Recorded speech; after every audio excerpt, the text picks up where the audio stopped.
Ndagusuje muvandimwe inshuti yanjye mukunzi wa Chantal TV Jo, abakunzi b'ibiganiro tunyuza hano, abakunzi b'ibyiza bahaye ikaze nanone kuri iki kiganiro cy'uyu munsi. Mumeze mute? Ndizera ko mumeze neza, ndizera ko mushima Imana muri byose. Iyo mvuze ngo mumeze neza si uko mba nyobewe ko muri ubu buzima harimo kujya hasi no kujya hejuru, guhindagurika k'ubuzima, ariko muri byose Bibiliya iratubwira ngo muri byose duhore dushima Imana. Ndagushimiye rero ko wemeye kubana nanjye, wemeye gufatanya nanjye uyu mwanya. Mu by'ukuri si uko abavuga ari twe twenyine dufite ibyo tuvuga, ariko ni amahirwe twabonye yo kuvuga uyu munsi. Wenda ejo nawe uzaba urimo kudukurikira, ariko uyu munsi numvise twaganira none ku yindi ngingo nkunze kumva abantu bavuga. Turimo twese turagerageza gufatikanya, kungikanya ibitekerezo kugira ngo dushobore kugira ubumenyi runaka umuntu agenda agwiza. Bibiliya iravuga ngo tugwize imbaraga cyane n'ibyo tuba tuvuga, tuba twifuza ko tuyobora.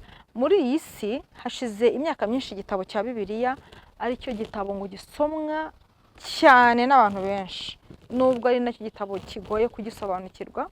Ariko njyewe uyu munsi ku giti cyanjye numvise twaganira nanone umurongo nanjye umaze iminsi umfasha, n'abandi bantu njya numva bakunze kuba muri bantu bagira neza uba ukunda kubafasha. Ariko hari akantu kamwe gatoya cyane gasoza njya numva tudatindaho, wowe nanjye dushoboye kuganira uyu munsi numvaga twakavuga. Ni ijambo ry'Imana riri muri Yakobo. Numvise ushize hari igihe natanze ibiganiro ngenda nca hejuru ntashaka gupresiza imirongo n'ibice, ariko abantu bakunzi banjye ndabashimira. Bamwe bagiye badushyiraho ibice, badushyiraho ijambo aho riri ryanditse, badushyiraho ibice, badushyiraho n'imirongo. Imana ibaha umugisha cyane, narabikunze. Nabonye ko ntari njyenyine, ntabwo ngiye mba ndi kubwiriza abantu ngo mbategeke mbashyiremo amabwiriza, mba ndi kugira ngo dufatikanye muri ako kanya gato tuba tubonye, byibura tuhatambukane twese, atari njye jyenyine. Ntabwo mu by'ukuri turi kwiyamamaza, nta matora turimo gusa kwamamaza ubwami bw'Imana, turimo turamamaza ineza, turimo turamamaza gukomera kwayo. Nicyo nge ngambiriye. Mba nanga ko umuntu apfobya undi, mba nanga ko umuntu abwira undi ngo njyewe, ngo njye ndafite, ngo njye ndashoboye, ngo njyewe ngo buriya ntabwo munzi, ngo njyewe ngo buriya, ngo njyewe ngo kandi ngo njyewe. Izo zanjye we tuzireke pe. Twebwe dufatikanyije hamwe twagera kuri byinshi. Wowe ukundwa rero, Imana iguha umugisha. Ijambo ry'Imana riri muri Yakobo igice cya mbere umurongo wa 27. Niryo numvise uyu munsi rinkora ku mutima, rivuga ngo idini ritunganye kandi ritanduye imbere y'Imana Data wa twese niri: ni ugusura imfubyi n'abapfakazi mu mibabaro yabo, no kwirinda kutanduzwa n'iby'isi. Abantu benshi haruguru turahavuga cyane, mbona abantu benshi bahavuga, yemwe na ba bandi ntashatse kuvuga bakora ibi ku mugaragaro, bajya babivuga ngo gufasha imfubyi n'abapfakazi, bakabasura, bakabagaburira, bakabakunda, bakabasekera. Ariko hari akantu bibagirwa: kutiyanduza, kutanduzwa n'iby'isi. Ntabwo ijambo ry'Imana mu by'ukuri rijya riyoba, ni ijambo ritunganye rwose, risobanutse rwose, ahubwo bidusaba inyuramubwenge, tukongera tukabisubiramo inshuro zirenze imwe, tukongera tukabisubiramo, ugasenga Imana, ukayivuga ngo Mwami Imana, ndakwinginze ngo muri iri jambo ryawe mbashe kumva icyo ushaka kuvuga, apana icyo njyewe numvaga nshaka kuvuga. Rimwe rimwe tugasoma umurongo tugahita tunasimbuka.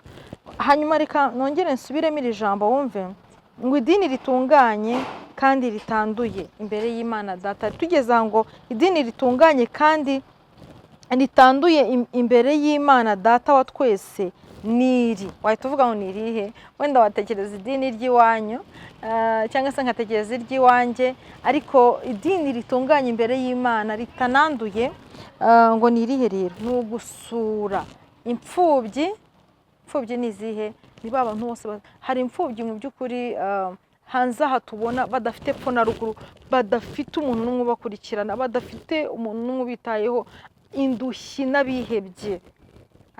Mboneyeho gushimira umuntu mu ntangiriro z'igihembwe cyashize cy'amashuri. Ndagushimiye, sinshaka kuvuga izina, ndabizi neza ko sibyo byagushimisha. Yarahamagara ambwira ngo ariko Chantal, ngo nagira ngo umfashe, hari umuntu wamfasha? Ufite umwana wabuze uko ajya ku ishuri kubera minervare, wenda ashobora kuba n'ibindi atabifite kubera minervare, nawe ugana ndaba afite.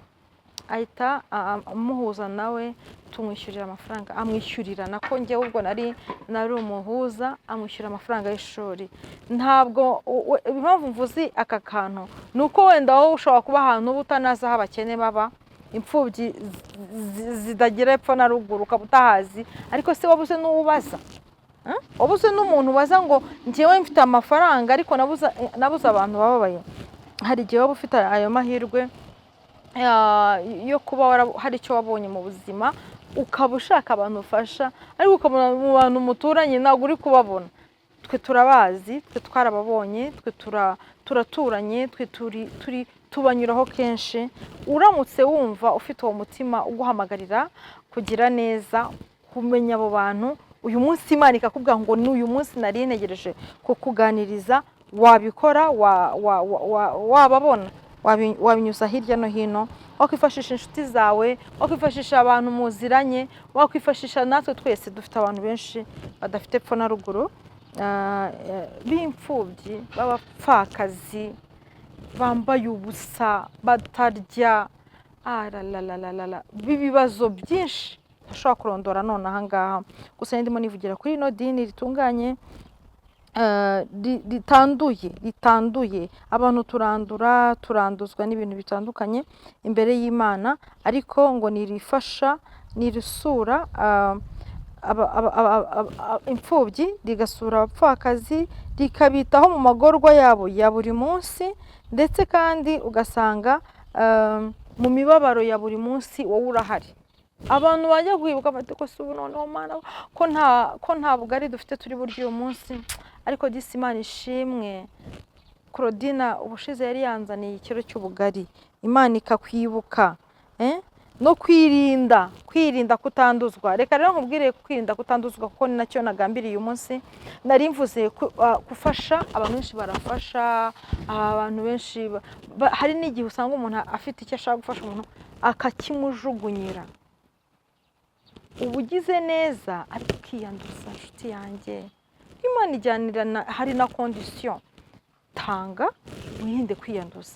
Ubwo wiyandurije mu byo watanze, hari n'igihe umuntu akunyuzaho inkunga ya mugenzi wawe, y'uwo muntu, ugakoramo nawe wenda ushobora kuba utarumeze neza, ariko se kuki utabwira uwo muntu uti rero sinari mfite itike, nakoze n'itike, cyangwa se reka nkoremo itike, ukanayimubwira mbere, yenda yanayikugenera nimba yari yageneye. Ibyo bintu ni ukwiyanduriza ineza wari ugize. Hanyuma kwiyanduza nanone navuga ni ibyaha, ni amafuti, ni ingeso mbi. Wenda ushobora kuba wiyemeje kuba umwe mu bagira neza, umwe mu banyempuhwe, ariko ugasanga wabaswe n'ibintu bibi. Ubwo nanze kugenda mvuga abantu mu mazina yabo ngo abasinzi, abasambanyi, abajura. Ukiba kugira ngo ugire neza, ukiba. Njya mbona abantu benshi bavuga ngo ngiye ngo naribye ngo kugira ngo ngirire abantu neza. Ntabwo Imana igeze dutuma kwiba kugira ngo tugirire abantu neza, nshuti, tugirire abantu neza. Imana irihagije, byagukoresha, byaba byiza ubaye mu bikoresha, ariko nanone byaba byiza uyibwiye uti Imana, nanjye ndashaka kuba umwe mu bagira neza, simfite ibyo ntanga, ndabikwizeza ko yabigukorera. Ahubwo ushobora kugukorera kuko wumva gukeneye ibirenze ibyo ufite, ukagira ngo ntiyabiguhaye. Kuko n'ibiguhaye 10,000, 20,000 wakoramo ukagira undi muntu ugurira ikintu gitoya cyo kuramira ubuzima muri iyo mibabaro anyuramo ya buri munsi. Ukamugurira inkweto, wamugurira bodaboda, wamwishyurira umwana ishuri. Abana benshi biga muri nayini, bamwe bakabirukana, wabishyurira ibiryo. Wanyura ku muntu ukamugirira neza. Niyo dini nyayo yo mu mutima wacu. niyo dini nyayo itukwemerera no kujya muri ayo madini yandi. Yakobo we yaravuze ngo no kwirinda kutanduzwa ni kwirinda kugira ngo utanduzwa n'iby'isi mu magambo, mu bikorwa, mu mibereho yawe, kugira ngo ituro ryawe. Hari umuntu wambereye inyigisho nabyumva arabimenya, twigeze kuba dufite gahunda yo gusura abarwayi, dusura abarwayi batandukanye ahantu mu bitaro, tugendana aza kumbwira ukuntu ituro rye asaba Imana ngo iryakire. Hari ibintu yari afite, Imana imwongera ibintu bisa nk'ibyo, ariko hari ibindi ashaka. Wenda sinatinya no kubivuga. Yari afite urubyaro, yari afite abakobwa, abyaye abana b'abakobwa 1 2, noneho aza kuba atwite inda ya 3, bamubwira ko atwite umukobwa. Yumva arababaye, aravuga ngo Mana bose kweri y'umpa umuhungu. Ntabwo mu by'ukuri yarakoze ibintu bibi, nawe wabyifuza, ariko wenda hari uko wenda mu mutima yumvaga adakiranutse imbere y'Imana. Turimo turagenda mu nzira, tugiye kugera aho twari tugiye gusura, arambwira ngo ndasaba Imana imbabazi inyemerere. Urumva yigomwe, yavuye iwe, yateze ibintu bitandukanye, imodoka na moto. Rwari urugendo rero hano twe tugiye gusura abantu, mu by'ukuri si abantu bacu, n'abantu bari barwaye. Kubw'ubuntu bw'Imana yari yatunyujijemo iyo nzira. Tugenda mu nzira mbwira ijambo, kandi ntagaze ko nkiryibuka, ryari 2019, umunsi turi 2025, ariko na n'uyu munsi ni isengesho mu mutima wanjye ritajya rivamo. Yarambwiye ngo ndasaba Imana imbabarire ko niganyiriye, ninubye ko yampaye abakobwa, wenda ikaba itakwakira ituro ryanjye ry'uyu munsi. Nshuti, ntugatange gusa, jya unasaba Imana yakira ituro ryawe. Nanjye nibyo ngusaba, nanjye nisabira Imana yakira ituro ryawe. Kutandura, kutagera imbere y'Imana ufite ibintu. Yashoboraga kuvuga ngo none reka njye kubitanga, amafaranga yanjye ngiye kuyatanga, Imana igomba kumpa umugisha. Oya, yaravuze ngo Mana wenda niganyiriye mu mutima, hari n'abadafite umwana n'umwe, wenda wampaye abana 2 ntwita undi, ashobora kuba umuhungu cyangwa umukobwa, ariko kwa muganga yari yamubwiye ko ari umukobwa. Aravuga ngo Mana ndakwinginze umbabarire kwinuba kwanjye, umbabarire ko naba nshobora kuba hari aho naba navuze ibidakwiye, noneho bigatuma utakira ituro ryanjye ryo kuba ngiye gusura abarwayi. Byankoze ku mutima ku rwego ntashobora kukubwira. N'uyu munsi iyo mfite ikintu numva nagirira neza umuntu, nkavuga ngo Mana ndakwinginze wakira ituro ryanjye, ndakwinginze wakira ituro ryanjye, umpanagureho gukiranirwa kundi kose kwari gutuma utanyakira. Hari nawe nicyo wavuga, cyangwa se wenda wari usanzwe ugira neza, amaturo yawe ukayatanga, ariko ntiwibuke ko Imana irera. Ibyo bintu byawe ntabwo ari gikeneye cyane mu by'ukuri, ikeneye wowe, ikeneye kukugirira neza, ikeneye kukubona ko wera. Iyo rero utayibwiye, ibona urimo gukora ibintu nyine mu buryo uburaho ikindi kintu.